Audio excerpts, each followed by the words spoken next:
ایرانی supreme leader سید علی خامنائی نے اپنے ایک بیان میں اس بات پر زور دیا ہے کہ وہ مسلم ممالک میں جاری مداخلت کو مزید کم نہیں کریں گے۔ تفصیلات کے مطابق اپنے حالیہ ٹیلی ویژن بیان میں علی خامنائی نے کہا ہے کہ خطے کے ممالک میں ان کا ملک اپنے اثر رسوخ میں کسی قدر کمی لانے اور ایران نواز دہشت گردوں کی معاونت ختم کرنے کا بالکل ارادہ نہیں رکھتا۔ اپنے بیان میں علی خامنائی نے عرب نوجوانوں پر زور دیا ہے کہ عرب خطے میں ایران کی طرف سے جاری شورش کا حصہ بن کر اپنے اپنے ممالک کی تباہی میں ایران نواز دہشت گردوں کا دست و بازو بنے۔ یاد رہے کہ مشرقی وسطی کے بیشتر ممالک ایرانی مداخلت کی وجہ سے تباہی کا شکار ہیں۔ شام، عراق، یمن، لبنان اور افریقی ممالک سمیت کئی مسلم ممالک ایرانی مداخلت کی وجہ سے سخت شورش اور انسانی المیے کا شکار ہیں۔ روس اور امریکہ کی سرپرستی میں عراق اور شام میں تباہی مچانے اور اپنا اثر رسوخ قائم کرنے کے ساتھ ساتھ لبنان اور یمن بھی ایران نواز دہشت گردوں کے نشانے پر ہیں،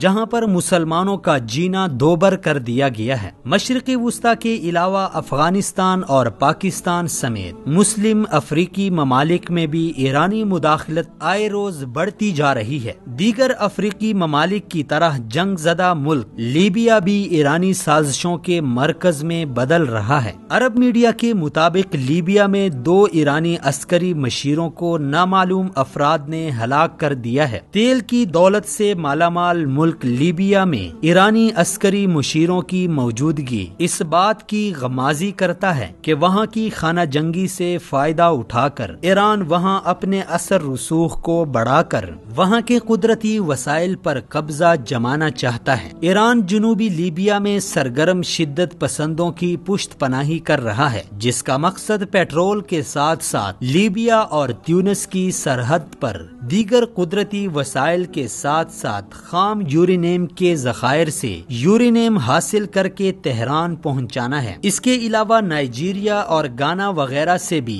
ایران یورینیم اور سونے کی بڑی مقدار غیر قانونی طور پر اسمگلنگ کے ذریعے حاصل کرتا ہے۔ مئی 2018 کو مراکش نے ایران سے سفارتی تعلقات منقطع کر دیے تھے۔ اطلاعات کے مطابق ایران حزب اللہ کے ذریعے سے مراکش کی باغی تنظیم پولیساریو کو سپورٹ کرتا تھا، جس کی وجہ سے مراکش نے سفارتی تعلقات ختم کر دیے تھے۔ عرب میڈیا کے مطابق مئی کے اواخر میں موریتانیہ کی سیکیورٹی فورسز نے دارالحکومت نواکشوط کے علاقے میں ایک ایسے سیل کو گرفتار کیا ہے جو ایرانی تعاون سے وہاں پر ایرانی مفادات کے تحفظ اور خمینی انقلاب کے برآمدگی کے لیے سرگرم تھا۔ اس کے علاوہ الجزائر میں بھی سول سوسائٹی کے کارکنان کے سخت احتجاج کے بعد حکومت نے ایرانی سفارت خانے میں تعینات انٹیلیجنس افسر کو ملک بدر کر دیا ہے۔ سفارت خانے میں تعینات انٹیلیجنس افسر امیر موسوی پر الزام تھا کہ وہ الجزائر میں اپنا نظریہ پھیلانے اور ایران نواز دہشت گردوں کی نیٹ ورکنگ میں مصروف ہے۔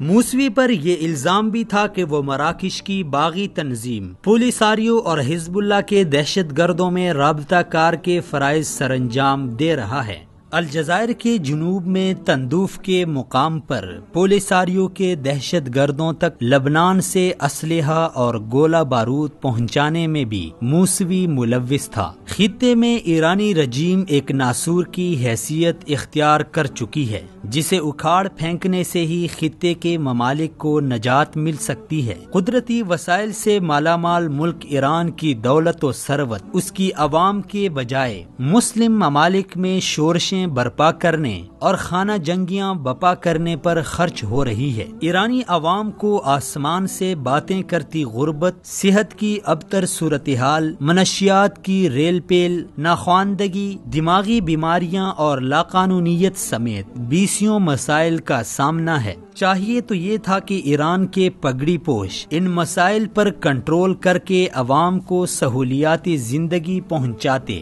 لیکن اپنی عوام کو نظر انداز کر کے اپنی خونی ہوس کو بجھانے کے لیے مسلم ممالک میں آگ و خون کا بازار گرم کر کے شیطانی منصوبوں کو عملی جامہ پہنا رہے ہیں۔